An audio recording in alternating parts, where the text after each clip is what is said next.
Hello friends, बहुत बहुत स्वागत है आपका इंग्लिश एडवांटेज की ऑनलाइन क्लासेस में। फ्रेंड्स, इस वीडियो में मैं आपको आईबीपीएस क्लर्क मेंस के लिए और आपके जो दूसरे सभी एग्ज़ाम है, एसएससी के जो एग्ज़ाम है, आरआरबी का एग्ज़ाम है और असिस्टेंट एडमिनिस्ट्रेटिव ऑफिसर का जो एग्ज़ाम है न्यू इंडिया एश्योरेंस कंपनी के लिए, तो उन सभी के लिए ये मॉक टेस्ट है और मॉक टेस्ट पार्ट 2 है ये। और इसमें 20 क्वेश्चन है स्पॉटिंग एरर के। तो इनका मैं सॉल्यूशन आपको बताऊंगा और पूरे आंसर बताऊंगा, और इनके थ्रू आप अपनी प्रिपरेशन को मेज़र कर सकते हैं, चेक कर सकते हैं रियल एग्ज़ाम से पहले। ठीक है, तो इसमें आप एक एक कॉपी और एक पेन ले लें आप, और इसमें अपना स्कोर करते जाएं। सबसे पहले आपको वीडियो को पॉज करके खुद आंसर देना है, और उसके बाद मेरे आंसर से आपको मैच करना है। यदि सही आपका आंसर निकलता है तो 1 नंबर देना है, अदरवाइज 0.25 जैसा कि कम्पिटेटिव एग्जाम में होता है, माइनस मार्किंग करनी है।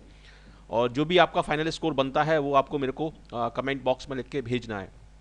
ठीक है, तो इस तरीके से आप अपनी परफॉर्मेंस और अपनी प्रिपरेशन को मेजर कर सकते हैं रियल एग्जाम से पहले। तो ये है आपका क्वेश्चन नंबर 1। ठीक है, और ये लेटेस्ट पैटर्न यही है, इसी तरीके से एरर आती हैं जिसमें 5 पार्ट होते हैं, और जो 5वां पार्ट है वो नो एरर का है और 4 पार्ट में सेंटेंस दिया हुआ है। लेकिन एसएससी के जो एग्जाम होते हैं उसमें केवल 4 ही पार्ट होते हैं, 3 पार्ट में सेंटेंस रहता है, और जो डी पार्ट रहता है वो नो एरर का रहता है। तो ये बैंकिंग और दूसरे जो एग्जाम्स होते हैं उसमें 5 पार्ट होते हैं। तो during the holidays I am often worked in my uncle's school to earn some pocket money. ठीक है, तो ये एक सेंटेंस है, इसका आप आंसर बताएं, और जो भी आपका आंसर है, जिस भी पार्ट में आपका आंसर है वो आप लिख लें आराम से, इसको पॉज करके, और उसके बाद मेरे आंसर से आप मैच करें। तो ये क्वेश्चन जो है ये ज़्यादा ट्रिकी नहीं है, सिंपल सेंटेंस है। देखिए, ये ऑफन जो वर्ड है इसको हम नॉर्मली प्रेजेंट सिंपल टेंस में यूज़ करते हैं। तो इस सेंटेंस का मतलब है कि हॉलीडेज के दौरान, during the holidays I often work in my uncle's school to earn some pocket money. मतलब जब मेरी छुट्टियां होती हैं, छुट्टियों के दौरान मैं अक्सर अपने अंकल के स्कूल में कुछ पॉकेट मनी कमाने के लिए काम करता हूँ। ठीक है, और ऐसा अक्सर होता है। तो यहाँ पर आपको बोलना पड़ेगा during the holidays I often work, I often work. तो इसमें अगर देखा जाए तो 2 गलती हैं, लेकिन एक ही पार्ट में है, तो एक ही पार्ट आपका बी पार्ट में इसमें गलती मानी जाएगी, और बी इसका आंसर आपका होगा। ठीक है, I often work in my uncle's school to earn some pocket money. बाकी सारे पार्ट सही हैं इसमें, और इसका आंसर होगा आपका बी। अब देखते हैं question number 2। It is said that in our country education is available only to those whom can afford it. तो इस वीडियो को आप पॉज कर दें और इसका आंसर आप निकालें, और इसका आंसर आपको निकालना है 30 सेकंड से कम टाइम में। मैक्सिमम टाइम जो आपको लेना है वो 30 सेकंड लेना है, उससे कम टाइम में आपको इसका आंसर निकालना है। ठीक है, तो आपने इसका आंसर निकाल के इसका आंसर लिख लिया होगा। अब मैं इसका आंसर बता रहा हूं आपको, इसका आंसर होगा डी, क्योंकि यहां पर जब वर्ब आती है, जब हु के बाद जब वर्ब आती है तो यहां पर हम हु लगाते हैं, और जब इस रिलेटिव प्रोनाउन के बाद यहां पर जब प्रोनाउन आता है, प्रोनाउन या नाउन आता है, तो हम हुम लगाते हैं। ठीक है, who can afford it, who can afford it. और अगर इस कैन के स्थान पर यहां पर यदि नाउन या प्रोनाउन आएगा तो हम हुम लगाते हैं। जैसे he is the person whom everybody loves, या he is the person whom we love. तो जब हुम के बाद यहां पर वी आएगा या कोई भी प्रोनाउन या नाउन आएगा तो हम हुम लगाते हैं, और जब ये वर्ब आती है तो हम हु लगाते हैं। तो इसमें आपका क्वेश्चन नंबर 2 में आपका आंसर होगा डी, आपका आंसर होगा इसमें। ठीक है, तो इस तरीके के क्वेश्चन आपके आईबीपीएस क्लर्क मेंस में आएंगे, आपके असिस्टेंट एडमिनिस्ट्रेटिव ऑफिसर का जो एग्जाम है उसमें आएंगे, और एसएससी के एग्जाम में इसी तरीके के क्वेश्चन आएंगे। क्वेश्चन नंबर 3 देखते हैं। I was determined to learn everything I could from the people of the village.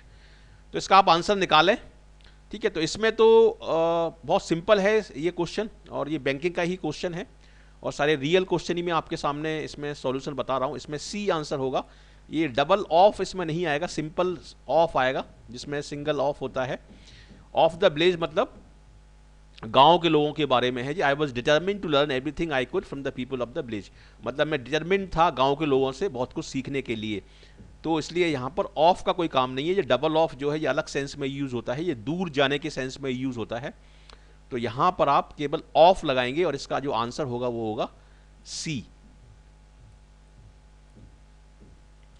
Question number 4 देखते हैं। I had to work full time so I could not devote as much time as I could to playing cricket. ये काफ़ी tricky question है और ये banking का ही question है, काफ़ी ट्रिकी क्वेश्चन है और इसमें स्टूडेंट कंफ्यूज हो जाएंगे। इसमें स्टूडेंट ये सोचेंगे कि यहाँ पर टू के बाद वर्ब की फर्स्ट फॉर्म आएगी, लेकिन यहाँ पर टू के बाद वर्ब की फर्स्ट फॉर्म नहीं आएगी, आईएनजी फॉर्म ही आएगी। आईएनजी फॉर्म क्यों आएगी मैं बताता हूँ आपको। I had to work full time, मुझे फुल टाइम काम करना था इसलिए so I could not devote, devote का मतलब टाइम देना, so I could not devote as much time as I could, चूँकि मुझे फुल टाइम काम करना था इसलिए मैं क्रिकेट को उतना टाइम नहीं दे पाया जितना मैं दे सकता था। तो यहाँ पर ये जो टू है ये टाइम के साथ जुड़ा हुआ है, मतलब यहाँ पर टू से पहले कोई वर्ब नहीं है। यहाँ पर अगर टू से पहले कोई वर्ब होती जैसे वॉन्ट टू प्ले, ठीक है, वॉन्ट टू प्ले, तो यहाँ पर पे प्ले आता, लेकिन यहाँ पर टू जो जुड़ा हुआ है ये टाइम से जुड़ा हुआ है। देखिए इसको आप ऐसे भी समझ सकते हैं, I had to work full time so I could not devote, चूंकि मुझे फुल टाइम काम करना होता था इसलिए मैं टाइम नहीं दे पाया। किस लिए टाइम नहीं दे पाया? क्रिकेट खेलने को, ठीक है। तो प्लेइंग क्रिकेट यहाँ पर आएगा, क्रिकेट खेलने को मतलब क्रिकेट की एक क्रिया के बारे में, एक्शन के बारे में हम बात कर रहे हैं, तो इसलिए यहाँ पर जो आएगा वो जेरेंड फॉर्म आएगा, ठीक है। I could not devote time to what, ठीक है। अब वॉट का आंसर हमेशा आईएनजी फॉर्म में ही होता है, तो इसलिए यहाँ पर ये टाइम के साथ जुड़ा हुआ है, तो इसलिए यहाँ पर ये आईएनजी फॉर्म ये सही है और इसका जो आंसर होगा वो होगा ई। इसका आंसर डी नहीं होगा, इसका आंसर होगा ई, क्योंकि ये नो एरर सेंटेंस है, ठीक है। अब हम देखते हैं question number 5। He did not even have no property to sell to cover his losses, ठीक है। इसको आप पढ़ें आराम से और इसका आप आंसर निकालें, जो भी आंसर है उसको आप लिख लें। तो इसमें जो सेंटेंस है he did not even have no property, देखिए यहाँ पर भी इसमें नॉट लगा हुआ है और यहाँ पर भी नॉट लगा हुआ है, दो जगह इसमें नॉट लगा हुआ है। तो डबल नेगेटिव का ये सेंटेंस है और डबल नेगेटिव हम एक सेंटेंस में नहीं यूज़ करते, तो यहाँ पर डिड के साथ तो नॉट ही आएगा, ठीक है। इस वाले नॉट को हम चेंज नहीं कर सकते, इस वाले नॉट को हम एनी में चेंज कर सकते हैं। He did not even have any property to sell to cover his losses, अपने लॉसेस को कवर करने के लिए, अपने नुकसान को कवर करने के लिए उसके पास कोई भी प्रॉपर्टी नहीं थी। तो यहाँ पर आपका बी इसमें आंसर होगा, क्वेश्चन नंबर 5 में आपका बी आंसर होगा। क्वेश्चन नंबर 6 देखते हैं। The royal guards were instructions to keep the palace gates closed as the villagers were agitated. इस सेंटेंस का मतलब क्या है? इस सेंटेंस का मतलब है कि रॉयल जो गार्ड्स थे उनको इंस्ट्रक्ट किया गया था कि वो जो पैलेस है उसके दरवाज़ों को बंद करके रखें, क्योंकि जो गांव वाले थे वो बहुत ज़्यादा उत्तेजित हो गए थे, मतलब कोई डिस्प्यूट क्रिएट हो गया था वहाँ पर, तो इसलिए वो एजिटेट थे, बहुत ज़्यादा उत्तेजित थे, बहुत ज़्यादा गुस्से में थे, ठीक है।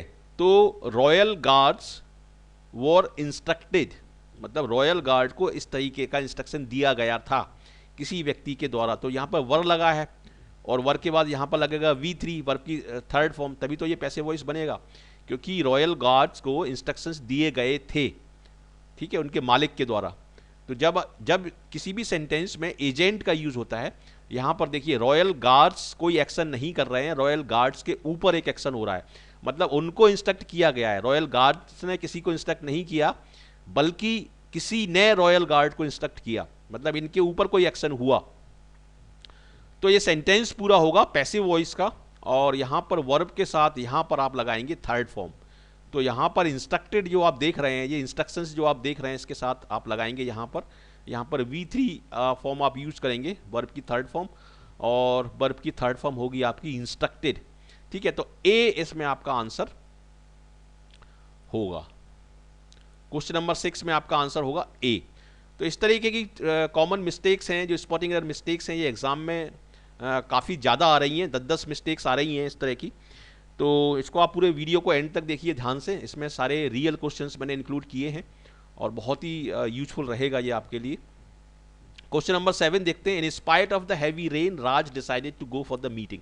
देखिए एक सिंपल सेंटेंस है और ऐसा लग रहा है कि ये सेंटेंस सही है, लेकिन एक छोटी सी माइनर मिस्टेक है इसमें।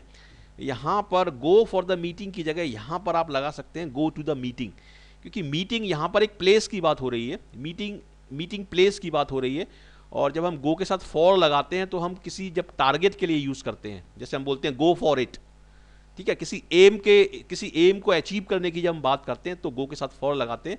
लेकिन यहाँ पर हम फिजिकल सेंस में बात कर रहे हैं मीटिंग के लिए, गो टू द मीटिंग, तो इसलिए यहाँ पर गो के बाद टू आएगा और इसमें जो गलती होगी वो आपकी वो होगी डी। ठीक है, डी पार्ट में इसमें गलती होगी क्वेश्चन नंबर 7 में। क्वेश्चन नंबर 8 में देखते हैं, there were many factors that contributed to the success of this experiments. इस तरह के क्वेश्चन भी बहुत आते हैं। देखिए या तो यहाँ पर आप एक्सपेरिमेंट करिए तो ये सेंटेंस सही हो जाएगा, या चूंकि एक्सपेरिमेंट्स प्लूरल है तो प्लूरल को जस्टिफाई करने के लिए यहाँ पर आपको दीज बोलना पड़ेगा, दीज एक्सपेरिमेंट्स या दिस एक्सपेरिमेंट। ठीक है, तो दोनों ही केसेस में इसमें जो गलती मतलब आपका जो आंसर निकल के आएगा वो डी निकल के आएगा, क्योंकि जो भी करेक्शन आपको करने हैं वो डी पार्ट में ही करने हैं, तो डी इसमें आपका आंसर होगा। क्वेश्चन नंबर 9 देखते हैं, the basketball match was organised and the sponsored by his father's company. मतलब उस बास्केटबॉल मैच को उसके फादर की कंपनी ने ऑर्गेनाइज किया था और स्पॉन्सर किया था। ठीक है, तो दो वर्ब यहाँ पर जुड़ रही हैं, ऑर्गेनाइज और स्पॉन्सर्ड, और बीच में लगा हुआ है एंड।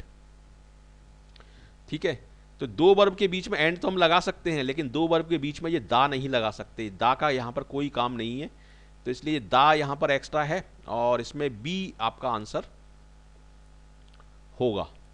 तो जितने भी आपके आंसर बन रहे हैं, जितने भी मार्क्स आते जा रहे हैं, इनको आप लिखते जाएं और उनको आखिरी में जब वीडियो एंड होगा तो आप ऐड करके मुझे कमेंट बॉक्स में लिख के बताएं, और उस पर मैं अपना फीडबैक आपको दूंगा कि कैसी आपकी प्रिपरेशन है।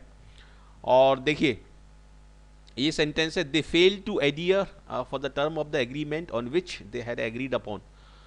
मतलब जो उन्होंने कंडीशंस रखी थी, जो उन्होंने एग्रीमेंट किया था, उनका पालन करने में वो असमर्थ रहे, उसको पालन नहीं कर पाए। तो एक फ्रेजल वर्ब है एडियर, ADHERE, ये तो सही है, लेकिन इसके बाद एडियर के बाद टू हम लगाते हैं, एडियर टू, फॉर नहीं आता इसके बाद, तो इसलिए बी इसमें गलती होगी। और इस तरह के सेंटेंस आपका जो असिस्टेंट एडमिनिस्ट्रेटिव ऑफिसर का जो एग्ज़ाम होने वाला है 17 तारीख को न्यू इंडिया एश्योरेंस का, उसमें भी इस तरह के सेंटेंस डेफिनेटली आएंगे, तो उनके लिए भी ये बहुत इंपॉर्टेंट रहेगा। अब हम देखते हैं question number 11, the main problem of the education is that it is not accessible to all the people conveniently. मतलब हमारा जो एजुकेशन है उसकी मेन प्रॉब्लम ये है कि वो सभी के लिए एक्सेसिबल नहीं है, सभी की पहुंच में नहीं है। ठीक है, तो इसमें ग्रामर से रिलेटेड कोई मिस्टेक नहीं है इस सेंटेंस में। इस सेंटेंस में केवल इस वर्ड में मिस्टेक है।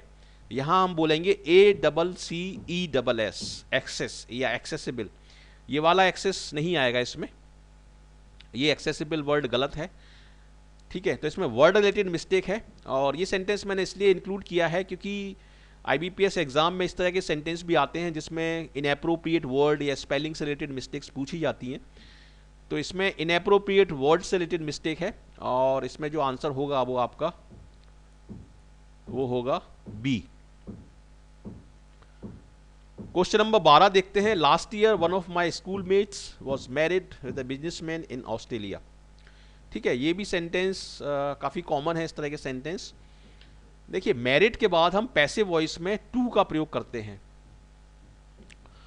मैरिड के बाद पैसिव वॉइस में हम टू का प्रयोग करते हैं, विद नहीं आता, और एक्टिव वॉइस में हम उसके बाद किसी भी प्रपोजिशन का प्रयोग नहीं करते, जैसे राम मैरिड सीता। ठीक है, और इसको अगर आप पैसिव वॉइस में बोलेंगे तो अब बोलेंगे Sita was married to Ram. तो इस तरीके से मैरिड के बाद विद का प्रयोग नहीं होता, एक्टिव वॉइस में इसके साथ कोई प्रपोजिशन नहीं लगाते, और पैसिव वॉइस में हम इसके साथ टू लगाते हैं। तो इसमें आपका सी, इसमें आपका आंसर होगा सी। चलिए क्वेश्चन नंबर 13 देखते हैं, the number of students present in the school today are less because the rumours of an approaching storm. ठीक है, एक ऐसी अफवाह फैली हुई है कि एक तूफान आने वाला है, तो इसलिए जो स्कूल में जो संख्या है स्टूडेंट्स की वो काफ़ी कम है। ये भी काफ़ी अच्छा सेंटेंस है। तो इसमें देखिए दो फ्रेज आप याद रखिए, एक तो होता है ए नंबर ऑफ और एक होता है द नंबर ऑफ। तो जब हम द नंबर ऑफ बोलते हैं तो जो सब्जेक्ट आपका होता है वो नंबर होता है, और नंबर का मतलब है संख्या, और संख्या जो होती है वो होती है सिंगुलर।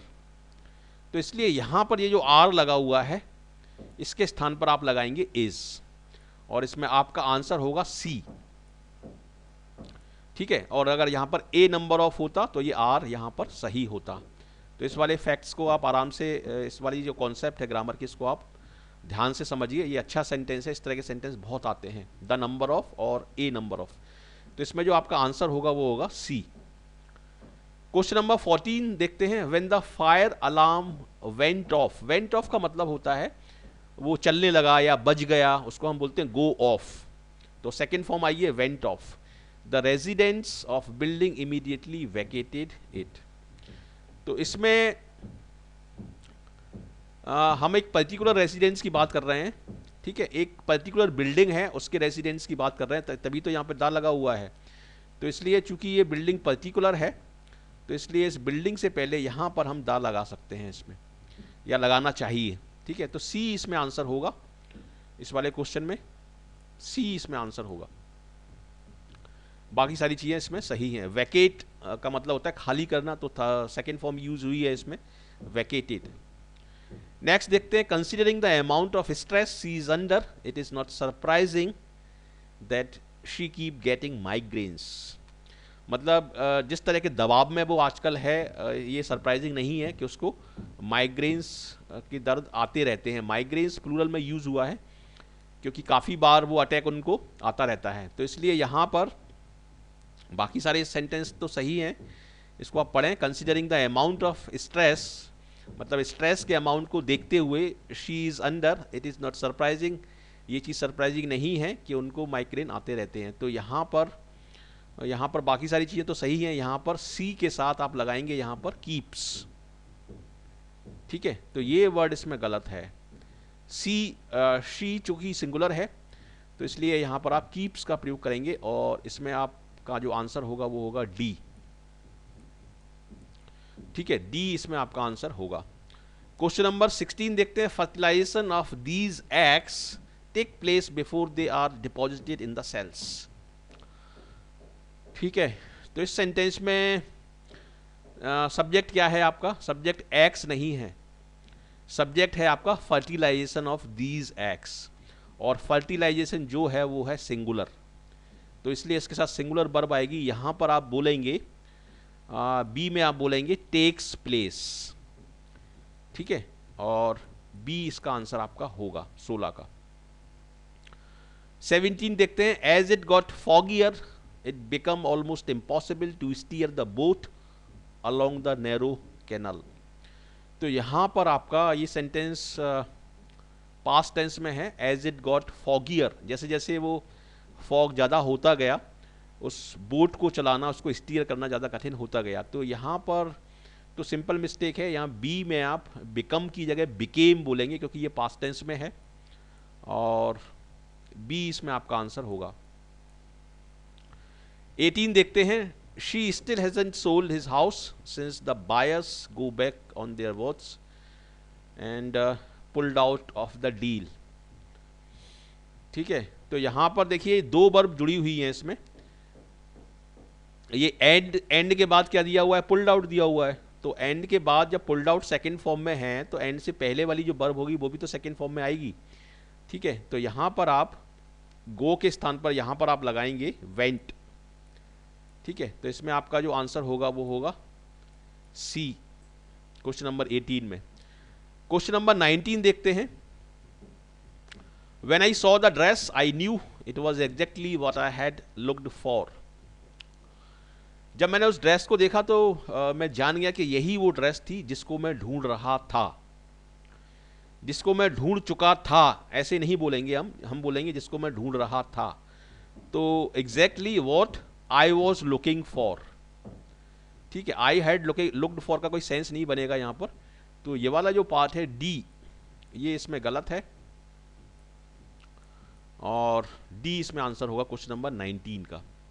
क्वेश्चन नंबर 20 देखते हैं। Unlikely the holiday season the famous tourist spot bore A deserted look this time around.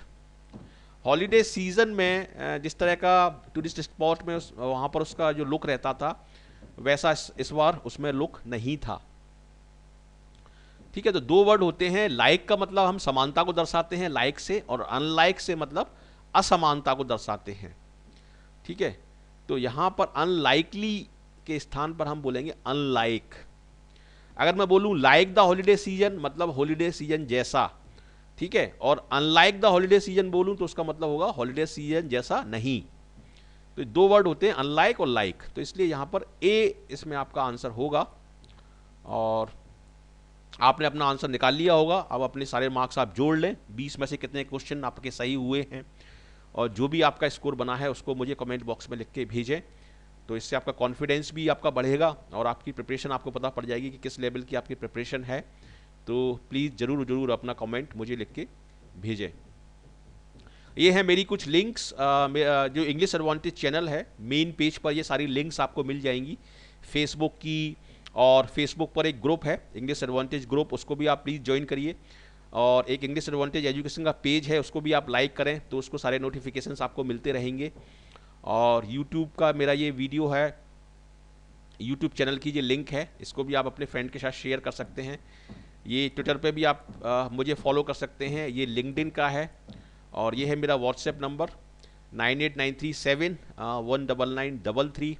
तो इस पर भी मुझे भी आप कुछ पूछ सकते हैं और ग्रुप में भी जुड़ सकते हैं इसके थ्रू। और ये है मेरा ईमेल आईडी। तो प्लीज़ सभी ग्रुप्स में ज़रूर जुड़िए, फेसबुक पर भी जुड़िए, आपका बहुत बहुत स्वागत है। तो कैसा लगा आपको ये वीडियो? यदि आपको ये वीडियो अच्छा लगा, यूजफुल लगा, तो ज़रूर इसको लाइक करें, शेयर करें अपने ज़्यादा से ज़्यादा फ्रेंड्स के साथ, और कमेंट करके मुझे बताएं, अपना स्कोर भेजें। और यदि अभी तक आपने इस चैनल को सब्सक्राइब नहीं किया है तो ज़रूर इस चैनल को सब्सक्राइब करें, हमारे साथ जुड़ें। आपका बहुत बहुत स्वागत है। और मैं आपसे वादा करता हूं कि आपको इसी तरीके का एग्ज़ाम ओरिएंटेड कंटेंट इस चैनल पे मिलेंगे, जिससे आपको किसी भी एग्ज़ाम में फर्स्ट अटेम्प्ट में डेफिनेटली सफलता मिलेगी दूसरे स्टूडेंट्स की तरह। तो ज़रूर सब्सक्राइब करें और आपका बहुत बहुत स्वागत है इस पर। So thank you very much for watching this video, and I wish you all the best for your bright future. Thank you.